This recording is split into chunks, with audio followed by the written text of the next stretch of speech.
Hello! Today it's just you and me again. No guest, just another deep dive into how you can put the slow style approach to work in your own home. I'm going to cover step 3 in the slow style framework as part of my series on how to do a room makeover. You can find the entire series by scrolling through recent back episodes and looking for the titles that start with step 1, step 2, etc. Today, the focus is on adding new things to your home in order to fulfill a vision that you've already established. So I'll cover connecting the dots between how you want to feel and specific design decisions that you'll need to make, as well as some tips on how to shop with clear eyes. And before I jump into it, I want to clarify two things. First, you can use the slow style framework for every design choice that you make, whether you need to make a single decision, such as what rug to buy, or decisions about every single thing, like when you're moving into a new home. But when I'm explaining how to use the framework, I talk about it in terms of one room makeover at a time. And that's because I don't recommend trying to outfit an entire home all at once. If you're in the situation where every single room needs your attention, you'll still be much happier if you break it down room by room. The second point of clarification is that once you grasp the reasons behind each step and have had a chance to implement some things, you won't necessarily approach every single project in the same order. In other words, sometimes you won't need to do step 2 before moving on to step 3, or you may skip from step 1 to step 4. When you're first developing your signature style and learning to train your eye, following the steps in order is helpful, but you shouldn't feel restrained by them. Okay, moving on. It's been a few weeks since we aired the episodes covering steps 1 and 2, so feel free to go back and listen to those, like I said. But to recap really quickly, step 1 in the slow style framework is called envision, and step 2 is called summarize. First, you do some soul searching about the kinds of experiences you want to have in a room, and you get really specific about it. You might have some conversations with loved ones who are also using that room, and you're going to assess what's working and what's not working. The free guide that you may or may not have signed up for yet helps you identify all of these things so that you can create your vision for the room. If you do need to download it, you can click the link in the description of this episode right here in your podcast player. And yep, it's the same thing I mentioned in the intro to this episode. Okay, let me keep going. Step 2, you start experimenting with what you already own to get you closer to the new place you want your room to end up. In that episode, I went over why experimenting is so crucial, especially with stuff you already own before you buy anything new.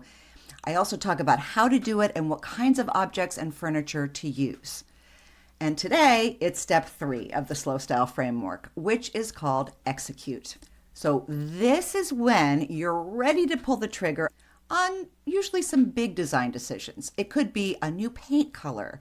It could be an investment piece of furniture or the most expensive piece of art that you've bought to date. Step 3 is the part where you start adding in all of the layers and details that make the vision come together. And it's where you're really starting to show off your signature style. By the way, I've talked about this in other episodes, but as a reminder, your signature style doesn't mean what style category you've landed on for a particular room. So I'm not talking about choosing boho or modern farmhouse or granny chic. A signature style is actually found in the combination of several styles. A signature style is precisely how you choose to mix things together, because that's the thing that no one else is going to replicate. So what exactly are we executing here? For each room in your home, I'd like you to think about how your passions, your personality, and your values are going to show up as you make over your room. I want anyone coming into your home to look around and say, wow, this is so you. In particular, think about which value, which passion, which aspect of your personality does your vision for the room highlight. So now let's start connecting the dots. Basically, you've got two ways of getting to the design decisions that you're going to need to make for your vision. You're imagining what you want to feel and experience in step one, and you're identifying the pieces of you that will help tell that story or express that vision. This is how you're going to avoid a generic representation of a typical style category. And it's how you get that one-of-a-kind, effortlessly collected home that I know you've been dreaming about. This is also where the slow part of slow style might kick in, because you don't have to do everything at once. The thing you might do, or that I suggest doing in step 3, is adding to your mood board, the one you hopefully started in step 1. At that point, you were collecting photos that represented the feelings and experiences that you envisioned for your room, but not photos of decor or decor and furniture related products. It's a true mood board, not a visual shopping list at that point. Now, based on your vision and the experimentation you did in step 2, you are ready to imagine what design choices will fulfill that vision. And I'm not going to lie, there's a lot to this part. Translating feelings into specific decor choices is what you'd really be paying an interior designer to do, at least a really good one. So don't beat yourself up if you find this part challenging. You'll be taking images from your mood board and pulling out the patterns and the colors and the materials that you see for every aspect of the room. So I'll give you an example. Let's say on your mood board, I'm seeing that you love wildlife, and much of your inspiration seems to be coming from nature. So you've got a zebra in one of your photos, and it's inspiring you to think about incorporating stripes somehow. You'll need to decide how. Will they be on the curtains, on the walls, the rug, or smaller, maybe just on throw pillows? And will they mimic actual zebra stripes, or be preppy stripes or nautical stripes or hand-painted watercolor stripes? It is up to you how you interpret the photo. It does not have to be an exact replica of the photo. It's your inspirational starting point. Now, let's say in that same photo, you see lots of beautiful cream, tan, and straw-colored grasses, and you're thinking color palette. So you'll want to decide if those will be the main background color supporting other colors and objects, or if you want it to be a color that's just dotted around the room, allowing your eyes to rest between swaths of brighter colors or patterns. Start adding options, by which I mean more like product shots or furniture and objects you've clipped from rooms that you're seeing in magazines, and add those to your mood board, either by hand, cutting out actual photos, or using something online, such as Pinterest. Now, I think it's helpful to start with 1 star for the room. It could be the thing that you love the most that you already own, and that is your big starting place. Or it could be the thing that you most hope to find and purchase. So if you found a rug with stripes, and because a rug is rather large, that's your star, you may not want to look for curtains and wallpaper also with stripes, because the stripe design element has already been chosen. Okay, so as you can see, step 3 is the time when you are starting to buy new things often. As you begin to make purchases for your room, try not to go on an energetic one-day shopping spree or a 4-hour online search marathon that might lead you, because you're exhausted by the end of it, to make impulse purchases that you are going to regret. So here are some ways to check yourself if you are prone to impulsive shopping, or if you're feeling prone to it in the moment. Consider asking yourself the following questions every time you're about to make a quick decision. First, picture yourself tomorrow morning waking up having not bought the thing. Do you imagine yourself regretting it? Would you be sad or thinking, damn, I shouldn't have let that thing go? Or do you picture yourself waking up to a new day and realizing, I'm fine without that thing? Obviously, if it's the first, then you're going to want to buy it. Now, what if it's one of a kind? Something that you've been seeing, something that you're right now seeing in a thrift store or an antique store. If so, I recognize there is a little bit more pressure to buy it before someone else does. And believe me, that happens. But in this situation, I want you to go back to your wish list from step 2. Is this new thing filling a hole that you have from a practical standpoint? So it's on your wish list. Or Is it going to replace a specific placeholder that you've been using so it's on your wish list? Or does it have a wow factor? Like a big marble coffee table for $50 that you thought you'd never find for less than 500, or even just a lamp that is really striking in its shape or size or color. If it's one of a kind and is either the perfect replacement for something or it's going to make a statement, generally I say buy it. Because these often end up being the one of a kind statement pieces that add an unexpected twist to your room. Everything in my home that when a friend comes in and say, "Oh, where did you find that? It's amazing." Those are those purchases, right? And a third question that I just heard from someone else I was in a casual conversation with that I think is brilliant. The third question you can ask yourself before making a quick or impulsive decision is, if this thing were covered in vomit, would you be willing to wash it off?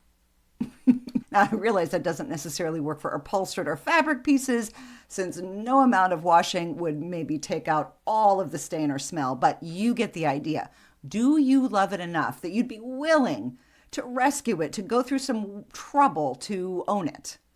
The point here is to be disciplined in terms of not falling for fads or choosing something simply because you're exhausted from hours of searching online. On the other hand, for those of you who are reluctant to spend any money on yourselves or always talk yourself out of something because you're not feeling brave, I want you to remember that you deserve to truly love every aspect of your home and feel delighted by even the smallest details that you see throughout your day-to-day. How or when do we actually pull the trigger? Simply put, you're looking for something that really makes your heart go zingy. The pace of the execution depends on your personality, your preferences, and your budget, but do aim to have at least one detail or layer in place as soon as possible that you really love so that your design direction feels intentional right away. Here are a few ways to know it's time to shell out the bucks. Number one, does the purchase align with your values? Values can encompass the religious or spiritual aspects of who we are, how we feel about others, especially those that will be coming into our space, and what part our design and decor choices play in the larger world of production and shipping and procurement of the things we own. So maybe you're taking into consideration your health and possibly the health of the planet, and maybe the socioeconomic consequences of the products you're going to buy. Another thing you may want to consider is how you'll honor design coming from cultures other than your own. Number two, does the piece help you create the experience you're trying to evoke in the room? If it's a piece of furniture, think about the height, the shape, the feel of the material on your skin. If it's a light source, does it fulfill your need for tasks or for ambiance? Does the color you're choosing for the walls enhance the mood that you're going for? And how does it look during the time of day you're most likely using that room? Your vision is your North Star. Keep coming back to that and asking yourself, does it align? Does this thing that I want to buy align? And finally, number three, what are the parts of your personality or passions that play into your vision that you want to see represented in this room? Does this object or piece of furniture support that? This question really comes up a lot when you're deciding on decorative things that fill out the final layers of your signature style. For example, if you want to display something that your grandfather gave you, but it's small and it's so small that it kind of gets lost on a shelf, maybe use that as a jumping off point for building a collection. So when you're thrifting or antiquing, see if you can find similar objects to group with the one from your grandmother, really highlighting it, or even just objects with the same shape or color, whatever you think will give that small item a bit more presence in whatever area you're putting it in. Another idea is to find objects that represent one of your passions. So for example, vintage tennis rackets hung on the wall if you're an avid tennis player. A big poster of a favorite band from 20 years ago if you're a big music geek.